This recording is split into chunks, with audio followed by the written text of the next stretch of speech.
O eto si Buloyski, no? Pakinggan nyo muna si Buloyski, mga kababayan. Member ako ng Poland Adamic Race. Anak ako ni Satanas. O yan, no, ha? Narinig nyo, mismong si Buloyski ang may sabi. Sabi ni Ma'am Chris Rose, don't touch anything, Mark. Oh, yan. Hindi na nga eh. Kaya lang ito.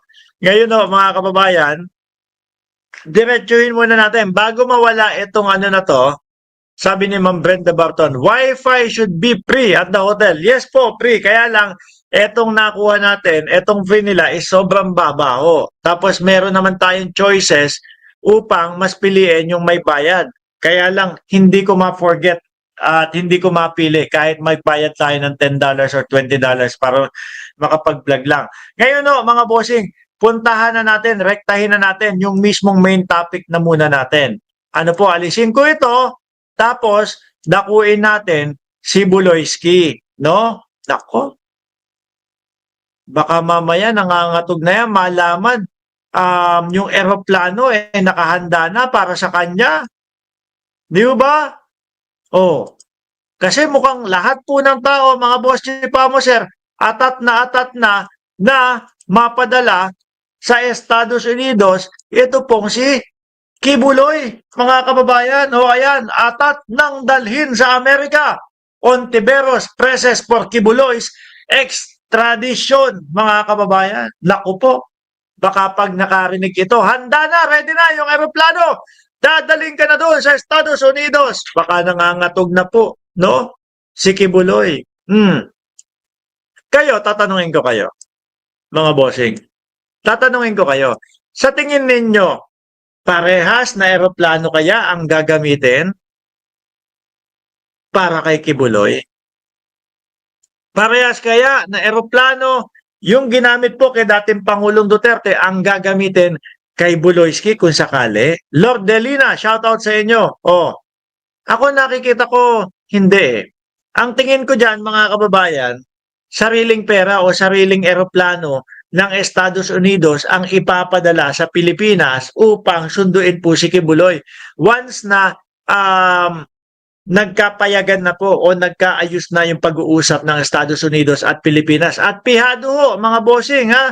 Pihado ho ito na ang mga DDS ang isisigaw na naman ho nila, mga boss, Chief Amoser, si Buloyski kinidnap. Parehas na parehas so nung sa dating Pangulong Duterte na ang sinasabi nila, ang dating Pangulong Duterte kinidnap. Ganyan ho ang ipapalabas niyang mga yan, mga boss. No, airplane ng USA. Aba, ayos yun. Di ba? Ayos na ayos yun. Sabi ni Gracious Grace, sana oil gagamitin kay Kibuloy, no?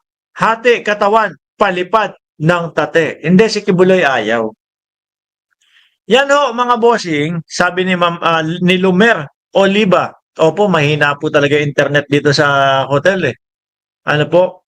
Sabi ni Kibuloy nung panahon na siya ay nagtatago pa ho, mga boss, is sige, lalabas ako.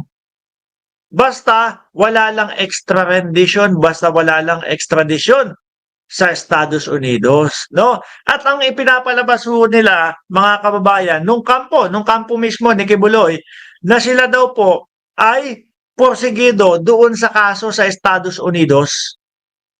Pero ang USA daw po, ang Estados Unidos, sila daw ho, mga kababayan, yung laging nag-uudlot or yung laging nagpo-postpone. Nung malaman natin, hinanap natin, inalam natin kung ano ba ang dahilan kung bakit laging postpone yung kaso ni Kibuloy, sila po naman pala, no? Kampo ho ni Kibuloy, yung nagpo-postpone kasi ang dahilan nila, masyado daw madaming kaso. Masyado daw pong madaming kaso ang kaso ni Kibuloy at kailangan nilang pag-aralan. Sabi ni Obi Osias, forthwith raw yung extradition request. Baka humingi na naman si Cheese ng interpretasyon ng forthwith at konsultasyon. Ang tanong din ho natin dito, kung yung mga senador ba na yan, haharang na naman po. Ano po? Naalala nyo? Nung kinukuha si Kibuloy, nung inaaresto ni General Torres si Kibuloy, ay nako mga kababayan, halatang halata yung galawan ng Robin Padilla, nung Bato de la Rosa at nung Bongo. Di ba? Ako, basang-basa ko ho yun, mga bossing eh. Para po sa akin, ang nakikita ko doon, yung tipo bang, senador, mga senador, pumunta na kayo dito. Bakit? Wala na eh. No? Wala na, ano na eh. Isang pinto na lang ang pagitan ni Kibuloy at ni General Torre. Kaya po napabiyahe sila noon. Saktong-sakto naman po kinabukasan arestado o huli na o kuha na si Kibuloy, 'di ba? End times kung naalala niyo 'yon. Hmm. Pero lumulusot pa din yung mga DDS. Sinasabi nila nung panahon na 'yon, ay wala, hindi naman talaga nahuli si Kibuloy. Ang nangyari diyan ay sumuko si Kibuloy kasi ayaw nang magkagulo, etc., etc.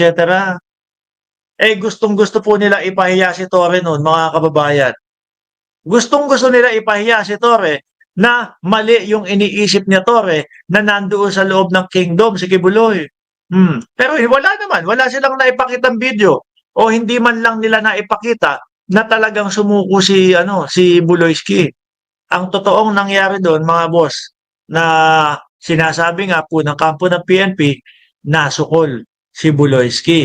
Ngayon, ilang buwan lang ang makalipas. Naku po, ang dating Pangulong Duterte na with matching eroplano.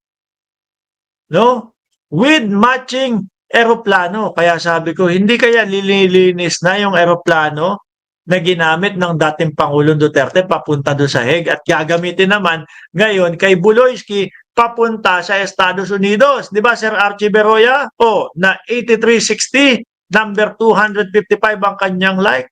Sabi ni Ma'am Nelin Lonzano, member ako dati ni Kibuloy for 14 years dito sa Hong Kong pero lumabas na ako noong 2015. Grabe, di ko kaya ang mga givings. Nabudol din ako, magaling kasing mangaral ng salita ng Diyos at naging pera. Hindi, tsaka kapag ikaw nasabihan ka ni Buloyski na kanya ang universe at siya ay mayroong doorknob na diamante, Diyos ko po.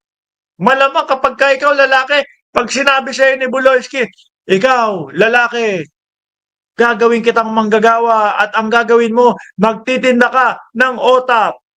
Kaya yung mga vlogger ron, mga DDS, mga mukhang nagtitinda ho ng otap eh. Paano naman pag babae? Ang kwento pag babae, pinagpapalmolive daw ho. Di ba? Pag babae daw ho, pinagpapalmolive. Maligo ka na,